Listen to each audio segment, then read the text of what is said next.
जय श्री हरि। मित्रों, आज हम गौ माता के चमत्कार से जुड़ी एक ऐसी सत्य घटना सुनेंगे जो कि एक गो सेवक किसान द्वारा बताई गई है और कल्याण पुस्तक में प्रकाशित हुई है। तो चलिए हम इस सत्य घटना का श्रवण करते हैं। मेरे पूर्वज गांव में सदा संपन्न रहे। मेरे पिताजी का जीवन भी उन्नत रहा। वो 4-5 घंटे ईश्वर आराधना में लगाते और शेष समय साहूकारी गल्ला बीज के लिए देने में और खेती के कार्य में व्यतीत करते। इस कार्य में उनका खूब मन लगता। उन्होंने भूमि भी पर्याप्त एकत्रित कर ली थी। वे कृषि बहुत उत्तम तरीके से करते। गांव के लोगों पर उनका प्रभाव था और सब लोग उनसे संतुष्ट रहते थे। पिताजी के परलोक गमन के बाद गृहस्थी का सारा दायित्व मुझ पर आ पड़ा, किंतु क्रमशः संपत्ति का ह्रास होने लगा। थोड़े ही समय में मेरी संपत्ति आधी रह गई। भूमि का कार्य स्थगित हो गया। बीज का गल्ला सब डूब गया। पैसे की आय बंद हो गई। खेती से अन्न कम होने लगा और अधिकांश जमीन परती पड़ गई। देखते देखते सारा काम चौपट हो गया। मैं रात दिन चिंतित रहने लगा। भाग्य ने जैसे मेरा साथ छोड़ दिया था। मैं जिस कार्य में हाथ डालता उसी में असफल होता। मेरे 2 और छोटे भाई हैं। उन लोगों की इच्छा से मुझे उनसे अलग होना पड़ा। सारी संपत्ति 3 भागों में बराबर बांटकर हम सब अपना अपना कार्य चलाने लगे। मुझे 4 वर्ष बीत गए, किंतु मेरी दशा उत्तरोत्तर अवनत होती गई। गांव के लोग मुझे निरुद्यमी और आलसी कहने लगे। मुझ पर ऋण भी काफी हो गया था। यहाँ तक कि अनाज के लिए मैं दूसरों के मुंह देखने लगा। जिनको मैं गल्ला और रुपया दिया करता था, अब उनके द्वार पर मुझे दौड़ना पड़ता। किंतु इतना होने पर भी मैं धैर्य नहीं छोड़ सका और भगवान का भरोसा मेरे मन में बना रहा।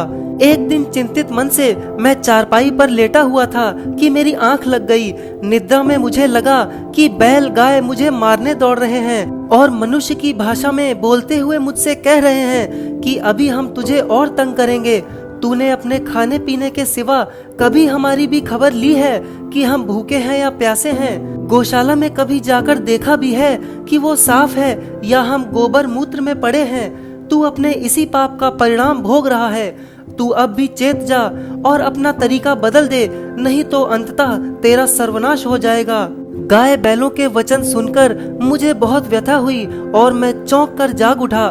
मैंने देखा यह तो स्वप्न था। रात आधी से अधिक बीत चुकी थी, किंतु मैं उसी समय लालटेन लेकर गौशाला में गया। वहां देखा सारे पशु भूखे खूंटे से बंधे हैं। उनके आगे घास भूसा का एक तिनका भी नहीं था। कूड़े का ढेर लगा है। मैं मन ही मन पश्चाताप करने लगा। मैंने उसी क्षण अपने हाथों से गौशाला को साफ करना शुरू कर दिया और दिन के 10 बजे तक गौशाला की सफाई में लगा रहा। उस दिन से हर समय मैं अपने जानवरों एवं गौशाला पर ध्यान रखने लगा। प्रातः सायं गो दुग्ध अपने हाथ से धोना और चारा घास एवं स्वच्छ जल अपने सामने डलवाना मेरा मुख्य कर्तव्य हो गया।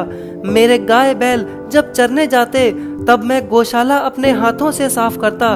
कूड़ा करकट अलग गड्ढे में डालता और उसकी अच्छी खाद बनती। जानवर सुख पूर्वक रहने लगे। मेरे जानवर स्वस्थ और हृष्ट पुष्ट हो गए। घृत दुग्ध पर्याप्त मिलने लगा।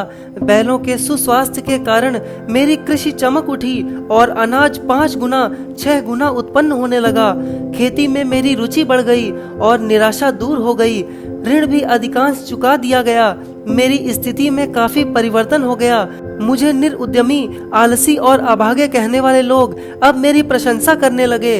यह घटना बिल्कुल सच्ची है। रईसी के चक्कर में मैं अपनी संपत्ति का नाश कर चुका था, किंतु आज ईश्वर की कृपा, गौ माता का आशीष, अपने हाथों से काम करने के कारण मेरी दशा अत्यंत सुंदर हो गई। यदि कोई गौपालक कृषक भाई मेरी तरह दरिद्र नारायण के शिकार हो गए हों तो उन्हें मेरे पथ का अनुसरण करना चाहिए।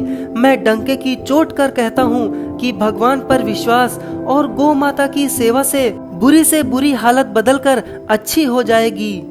जय श्री हरि।